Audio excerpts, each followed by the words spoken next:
சைல்ட்ஹுட்ல brain டியூமர்ல பாதிக்கப்படுறாரு. அவரால நடக்கக்கூட முடியாது.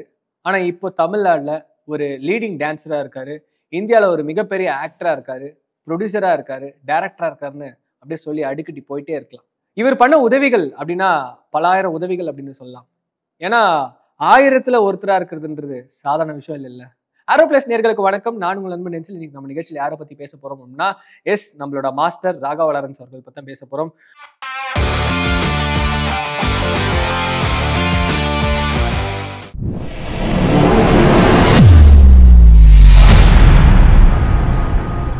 as an actor, as a director, as a producer அப்படின்னு நிறைய விஷயங்கள் அவர் பத்தி சொல்லிட்டே போகலாம். ராகவா லாரன்ஸ் அப்படின்னு சொல்லும் போதே எல்லாரோட ஃபேஸ்ல ஒரு ஸ்மைல் வர்றதை பார்க்கலாம். ஏன்னா அவர் பிடிக்காத நபர்களே இருக்க மாட்டாங்க. அவ்வளோ ஒரு நல்ல மனிதர், நல்லா எல்லாரு கூடயும் ஜாலியா பழகுற ஒரு மனுஷன். அவர் நடிக்கிற நடிப்பாகட்டும், அவரோட பேசுற பேச்சாகட்டும், அவரோட டைலாக் டெலிவரி ஆகட்டும், எல்லாமே ராகவா லாரன்ஸ் மாஸ்டர் கிட்ட ரொம்ப ரொம்ப பிடிக்கும். அது மட்டும் இல்லாம அவரோட தன்மையும் எல்லாருக்கும் ரொம்ப பிடிக்கும். ஏன்னா அந்த உதவிகள் பண்றதுனாவே நம்ம ராகவா லாரன்ஸ் அவர்கள்னு சொல்லலாம். 35 வருஷத்துக்கு முன்னாடி நடக்கவே முடியாம இருந்த ஒரு நபர் இப்போ ஒரு டான்ஸரா, ஒரு ஆக்டரா, எல்லாருக்குமே பிடிச்ச ஒரு பர்சனா இருக்காரு. பாலிவுட் வரைக்கும் அவரோட பேர் தெரியப்படுது. ஸோ தெலுங்கு இண்டஸ்ட்ரியில எல்லாருக்குமே அவர் ரொம்ப ரொம்ப பிடிக்கும். ஏன்னா சிரஞ்சீவி, வெங்கடேஷ், பவன் கல்யாண் இந்த மாதிரி எல்லாருக்குமே வந்து டான்ஸ் கோரியோ பண்ணது நம்மளோட மாஸ்டரா இருப்பாரு. சிரஞ்சீவிக்கு செல்ல பிள்ளைன்னே சொல்லலாம். ஏன்னா அவரோட வீட்டுல போயிட்டு காஃபி குடிக்கிறதாகட்டும், அவர் வீட்டில் போய் சாப்பிட்றதாகட்டும், எப்போ ஹைதராபாத் போனாவும் வந்து சிரஞ்சீவி வீட்டுக்கு போய் தங்குறது வந்து ராகவா லாரன்ஸ் மாஸ்டரோட வழக்கமாகவே இருக்குமா. ஒரு ஃபேமிலியில ஒருத்தராகவே மெகாஸ்டார் சிரஞ்சீவி அவங்க வீட்டில் நம்ம லாரன்ஸ் மாஸ்டரை பார்க்குறாங்க. ஏன்னா ரொம்ப கஷ்டப்பட்ட ஒரு ஃபேமிலியில வந்து ஒரு பேக்ரவுண்ட் அப்படின்னு சொல்லலாம். 1976 ராயபுரத்தில் பிறக்கிறாரு. அவருக்கு பெரிய சப்போர்ட்டிங் யாருமே இல்லை, அவங்க அம்மா மட்டும் தான். அவர் கூட ஒரு தம்பி எல்வின் எல்லாருக்குமே தெரியும், 2 சிஸ்டர்ஸ், இந்த மாதிரி நிறைய ஒரு பிக் ஃபேமிலியா இருக்க சொல்ல ரொம்ப ரொம்ப கஷ்டப்பட்டிருக்காங்க. மாஸ்டருக்கு அப்பவே சின்ன வயசுலேயே அப்பா இல்லை. சின்ன வயசுலேயே இவர் பிரெயின் டியூமரால பாதிக்கப்படுறாரு. எல்லா டாக்டரும் கைவிடுறாங்க. ஏன்னா எங்களால காப்பாற்ற முடியாது, இவருக்கு ஒரு பிரெயின் டியூமர் இருக்கு அப்படின்னு அவங்க அம்மா கிட்ட சொல்லும்போது வந்து அவங்க அம்மாவால எதுவுமே பெருசா பண்ண முடியல. ஏன்னா கையில காசும் இல்லை, அவங்களுக்கு போறதுக்கு பஸ்ல கூட கொடுக்கறதுக்கு காசு இல்லையா, அவ்வளவு கஷ்டப்பட்டிருக்காங்க. அப்ப யாராச்சும் உதவி பண்ணுவாங்க அப்படின்னு பார்க்கும்போது யாருமே பெருசா உதவி பண்ணலையா. அப்பவே அவங்க அம்மா நினைச்சிருக்காங்க, என்ன நினைச்சிருக்காங்கன்னா, நம்ம ஒரு லெவலுக்கு வந்து நம்ம பையனை நல்லா படிக்க வச்சு ஒரு பெரிய லெவல்ல ஆக்கி அவங்க வந்து நிறைய உதவிகள் நம்ம பண்ணணும். நம்மளுக்கு இந்த காலகட்டத்துல யாருமே உதவி பண்ண மாட்டிருக்காங்களே, நம்ம மற்றவங்களுக்கு உதவி பண்ணணும், நம்மள மாதிரி இல்லாதப்பட்டவங்களுக்கு உதவி பண்ணணும். அப்பவே வந்து மாஸ்டரோட அம்மா நினைச்சிருக்காங்க. அதுக்கு இணங்க மாஸ்டர் வந்து ஒரு பெரிய கோயில் கட்டியிருக்காரு அவரோட தாய்க்கு. என்னோட தாய் வந்து இல்லைன்னா நான் இல்லை, ஏன்னா என் தாய் தான் என்னோட தெய்வம் அப்படின்ற மாதிரி வழிபடுறதுக்காகவே ஒரு பெரிய கோயில் சென்னையில கட்டியிருக்காரு. அப்போ பிரெயின் டியூமர்ல பாதிக்கப்படுறாரு. மாஸ்டரோட அம்மா வந்து ராகவேந்திரா சாமிக்கு வந்து வேண்டிக்கிறாங்க. இந்த மாதிரி குணமானா என்னோட பையனோட பேர் வந்து முருகையன் என்ற பேர் இருக்கு, அந்த முருகைன்ற பேரை வந்து நான் ராகவேந்திரா அப்படின்னு மாத்துறேன், என் பையனுக்கு எல்லாமே குணமாகணும், சரியாகணும் அப்படின்னு வந்து ராகவேந்திரா சாமி கிட்ட வேண்டிக்கிறாங்க. வேண்டிக்கும் போது கொஞ்ச நாள் மாற மாற அந்த நோயும் குணமாகுது. குணமான உடனே முருகையன் அப்படின்ற பேரை வந்து என்ன பண்றாங்க, ராகவா லாரன்ஸ் அப்படின்ற மாதிரி மாத்துறாங்க. அந்த ராகவேந்திரா சாமி மேல இருந்த பற்றுனால, அந்த ராகவேந்திரா சாமி என் பையனை காப்பாத்திச்சு அப்படின்ற ஒரு சந்தோஷத்தினால ஸோ அவங்க பேரை மாத்திடுறாங்க. நம்ம மாஸ்டரோட பேரை முருகைன்ற பேரை வந்து ராகவா லாரன்ஸ் அப்படின்ற ஒரு பேரை மாத்தி இப்போ தமிழ்ல அவரோட பேர் வந்து பெரிய லெவல்ல உச்சமா இருக்கு இல்லையா. மாஸ்டர் ஸ்கூலை முடிச்சு காலேஜ் முடிச்சிருக்காரு. முடிக்கும் போதே வந்து சின்ன சின்ன இடத்துல டான்ஸ் ஆடுவாராம். அவரோட டான்ஸை பார்த்து நிறைய பேர் வந்து அப்ரிஷியேட் பண்ணுவாங்க. மாஸ்டர் ஆடுற இந்த யூனிக் டான்ஸை பார்த்த சூப்பர் சுப்ராயன், ஒரு தமிழ் இண்டஸ்ட்ரியில வந்து ஒரு பெரிய ஆள் அவரு. சூப்பர் சுப்ராயன் வந்து மாஸ்டர் ஆடுற அந்த டான்ஸை பார்த்து அவருக்கு ரொம்ப ரொம்ப பிடிச்சிருச்சு.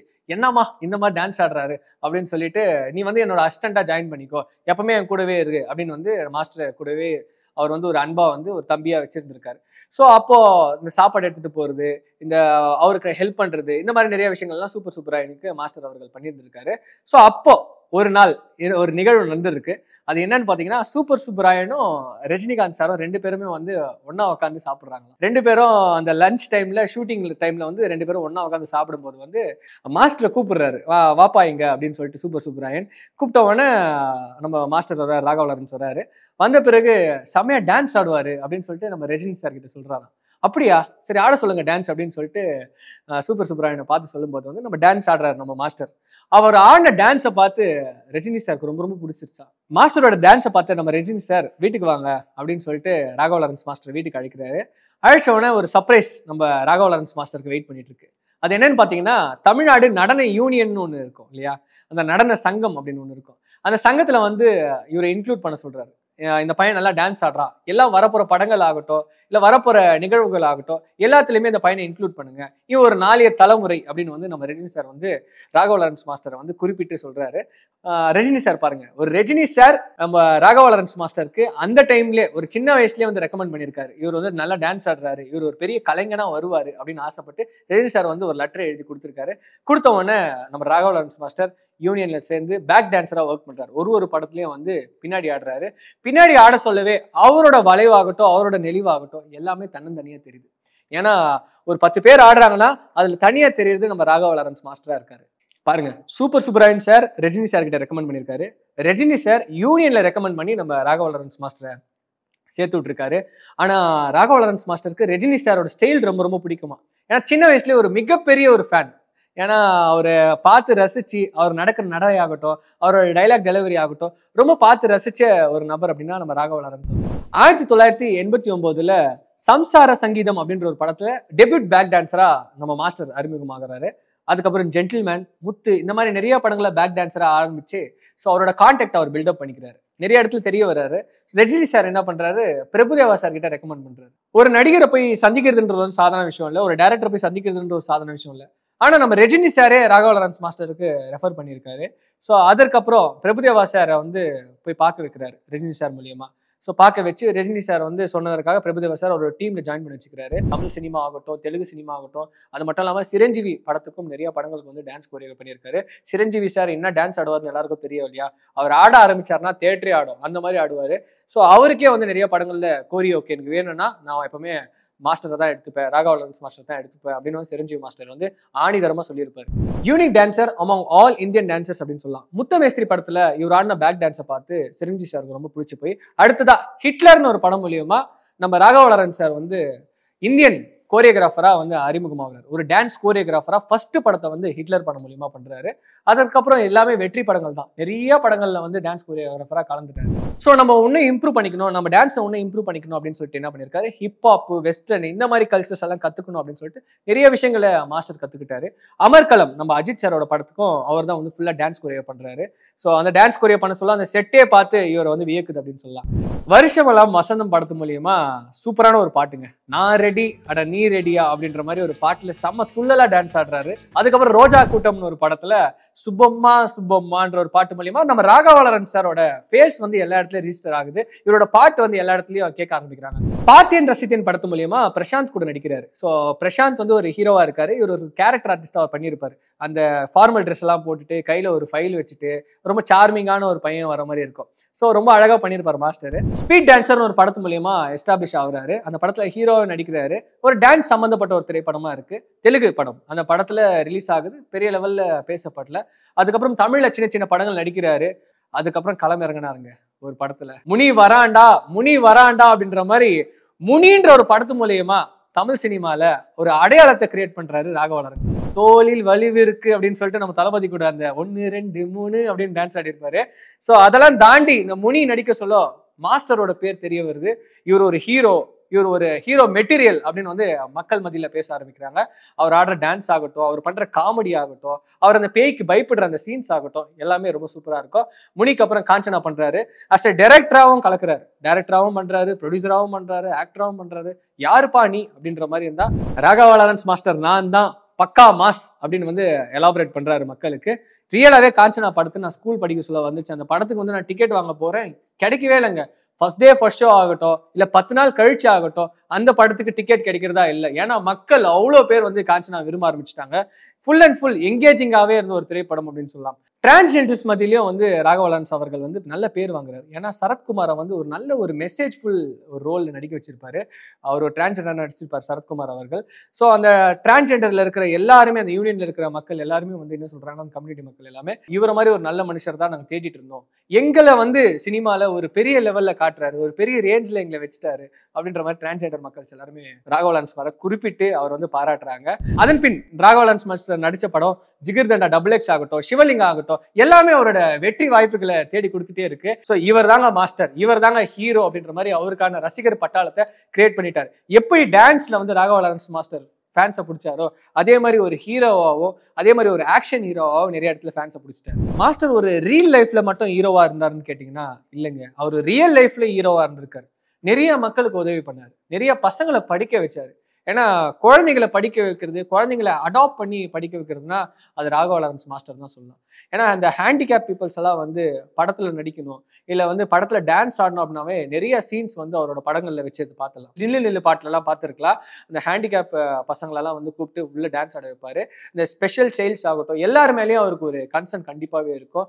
இவங்கெல்லாம் வந்து தெரியணும், திரையில வந்து இவங்கெல்லாம் பெரிய லெவல்ல தெரியணும் அப்படின்னு ஆசைப்படுற ஒரு நபரா வந்து ராகவா லாரன்ஸ் இருப்பாரு. சில்ட்ரன்ஸ் படிப்புக்காகவே மாற்றம்னு ஒரு ட்ரஸ்ட்டை கிரியேட் பண்றாரு. அந்த மாற்றம் ட்ரஸ்ட்ல யார் வேணா வந்து படிக்கலாம். ஒரு ஸ்கூல் படிக்கணும்னு நினைக்கிற ஒரு பசங்களாகட்டும், இல்ல காலேஜ் படிக்கணும், இல்ல வந்து எனக்கு ஒரு நர்ஸ் படிக்கணும், இல்ல இன்ஜினியர் படிக்கணும், இல்ல டாக்டர் படிக்கணும் அப்படின்ற கனவுகள் இருக்கு இல்லையா, அந்த நபர்கள் வந்து நல்லா படிச்சா வந்து இந்த மாற்றம்ன்ற ட்ரஸ்ட்ல வந்து படிக்கலாம் அப்படின்னு வந்து மாஸ்டர் வந்து முன்னெடுக்கிறாரு.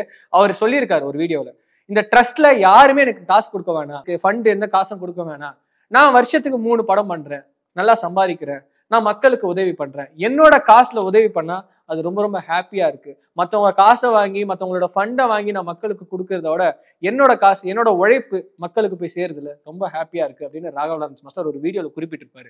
இப்போ இந்த உதவி பண்றதுக்காகவே நம்ம கேபிஐ பாலா அவர்களை கூட சேர்த்து ராகவா லாரன்ஸ் மாஸ்டர் நிறைய விஷயங்களை முன்னெடுத்து பண்றாரு. ஏன்னா கேபிஐ பாலாவும் ஒரு இடத்துல வந்து உதவி பண்ணிட்டு இருக்காரு. ராகவா லாரன்ஸ் மாஸ்டர் ஒரு ஸ்டேஜ்ல சொல்லியிருப்பாரு, நீ வந்து உதவி பண்றதை பார்த்தா எனக்கு ரொம்ப ரொம்ப இன்ஸ்பிரேஷனா இருக்கு.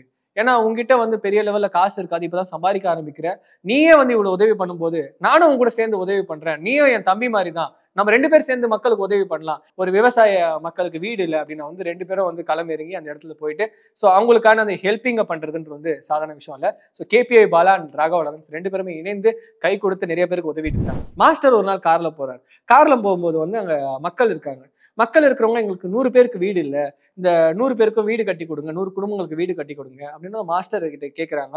ஆனா எனக்கு அந்த உதவியை பண்றதுக்கான சக்திகள் இல்லை, ஆனா கண்டிப்பா அது நடைமுறையில பண்ணுவேன் அப்படின்னு வந்து மாஸ்டர் வந்து குறிப்பிட்டிருப்பாரு. ஸோ அந்த 100 பேருக்கு வீடு கட்டி கொடுக்கறதுக்கான முயற்சிகளை நான் பண்றேன், என் ஃப்ரெண்ட்ஸ் கிட்ட நான் வந்து அதை கேட்கிறேன், என் ஃப்ரெண்ட்ஸ் நிறைய பேர் இருக்காங்க, ப்ரொடியூசர்ஸ் ஆகட்டும் இல்லை சினிமா நடிகர்கள் ஆகட்டும், அவங்க கிட்ட கேட்டு இந்த 100 வீடு கட்டுறதுக்கான விஷயங்களை நான் வந்து ஸ்டார்ட் பண்றேன் அப்படின்னு வந்து மாஸ்டர் வந்து குறிப்பிட்டிருப்பாரு. இந்த சென்னையில மிகப்பெரிய ஒரு ஃப்ளட் வந்துச்சு, அதுக்கு முதல் நடிகரா முன்னாடி போய் 1 கோடி காசோலையை வந்து கவர்மெண்ட் கிட்ட கொடுத்தாரு. அது ஒரு சாதாரண விஷயம் இல்லைங்க. ஏன்னா 1 கோடின்ற ஒரு விஷயம் வந்து அது ஒரு நடிகரா இருந்தாலும் அவங்க கஷ்டப்பட்டு நடிக்கிற காசா தான் இருக்கணும். அந்த காசை வந்து மக்களுக்கு கொடுக்கறதுன்றது வந்து சாதாரண விஷயம் இல்லை. இந்த ஏழப்பட்ட மக்கள் ஆகட்டும், இல்ல வீடுகள் இல்லாத மக்கள் ஆகட்டும், இவங்களுக்கெல்லாம் இந்த 1 கோடி நிதி உதவி ரொம்ப ஹெல்ப் பண்ணும் அப்படின்னு சொல்லிட்டு அந்த ஃப்ளட்டுக்காக எடுத்துன்னு போய் நம்ம மாஸ்டர் அவர்கள் வந்து ஹெல்ப் பண்றாரு. ஹெல்பிங் டெண்டன்சி அப்படின்ற ஒரு விஷயம் வந்து பெரிய பெரிய பிலினர்ஸ் கிட்டே வர்றதில்ல, பெரிய பெரிய வீடுகள் அடுக்கு வீடுகள்ல இருக்கிறவங்களுக்கும் வர்றதில்ல. ஆனா நடிகரா ஒரு ஸ்ட்ரகிளை பார்த்து, லைஃப்ல ஒரு சைல்டுஹுட நிறைய விஷயங்களை பார்த்து, ஒரு பிரெயின் டியூமர் ஆகட்டும், இல்ல வந்து அவர் படிக்க சொல்லப்பட்ட கஷ்டங்கள் ஆகட்டும், இந்த கஷ்டத்தை தாண்டி நடிக்க வந்த சொல்ல அந்த பேக் டான்சர் ஆகட்டும், அதுக்கப்புறம் டான்சரா மாறி ஒரு ஆக்டரா மாறி மக்களுக்கு உதவி பண்றன்ற ஒரு மனப்பான்மை இருக்கு பாருங்க, யாருக்கிட்டுமே வராது. ஆனா நம்ம ராகவா லாரன்ஸ், கேபிஐ பாலா இந்த மாதிரி நிறைய நபர்கள் பண்ண நிறைய பேர் இன்ஸ்பயர் ஆகுறாங்க இல்லையா. இதே மாதிரி தான் ஜல்லிக்கட்டு போராட்டம் தமிழ்நாட்டில் பெருசா வெடிக்குது. ஸோ அப்போ ஒரு பையனுக்கு ட்ரெயின் ஆக்சிடென்ட் ஆகுது. அந்த ட்ரெயின் ஆக்சிடென்ட் ஆக சொல்ல மாஸ்டர் வந்து ரொம்ப கவலைப்பட்டு என்ன பண்ணியிருக்காரு, அந்த குடும்பத்துக்கு போய் நேர்பட போயிட்டு அவங்களுக்காக ஒரு காசை கொடுத்து, இந்த காசை எடுத்து பேங்க்ல போட்டுக்கோங்க, உங்க பையன் எப்படி இருந்து சம்பாரிச்சு கொடுப்பானோ அந்த காசு உங்களுக்கான ஒரு உதவியா எப்பவுமே மாதம் மாதம் இருக்கும் அப்படின்னு சொல்லிட்டு மாஸ்டர் முன்னெடுத்து இந்த விஷயத்த பண்ணியிருப்பாரு. லாரன்ஸ் மாஸ்டர் அப்படின்னாவே உதவி அப்படின்னுவாங்க, உதவி அப்படின்னாவே ராகவா லாரன்ஸ் அப்படின்னு சொல்லுவாங்க. அவர் இப்போ பண்ணல, நேத்து பண்ணல, ரொம்ப நாளாவே இந்த உதவிகள் பண்ணிட்டு இருக்காரு. ஏன்னா அவர் சினிமாக்குள்ள அந்த முனி ஆகட்டும் இல்ல காஞ்சனா, அதுக்கு முன்னாடி இருந்தே இவர் ஹேண்டிகேப் பீப்புள்ஸ்க்காகட்டும், இல்ல வந்து ஒரு ஸ்பெஷல் சைல்டுக்கு ஆகட்டும், ஹார்ட் டிரான்ஸ்பிளான்ட் ஆகட்டும், இல்ல ஒரு கல்வி செலவாகட்டும், இல்ல விவசாய கடன் ஆகட்டும், இந்த மாதிரி நிறைய விஷயங்கள் வந்து முன்னெடுத்து நிறைய பேருக்கு உதவி பண்ணிட்டே இருக்காரு. ஸோ கண்டிப்பா மாஸ்டர், நீங்க பண்ற உதவிகள் எல்லா மக்களுக்கும் வந்து போய் சேரட்டும். நீங்க நிறைய படங்கள் பண்ணணும். உங்கள் எல்லாருக்கும் ராகவா லாரன்ஸ் அவர்கள் பிடிச்சா கீழே கமெண்ட்ஸ்ல தெரிவிங்க.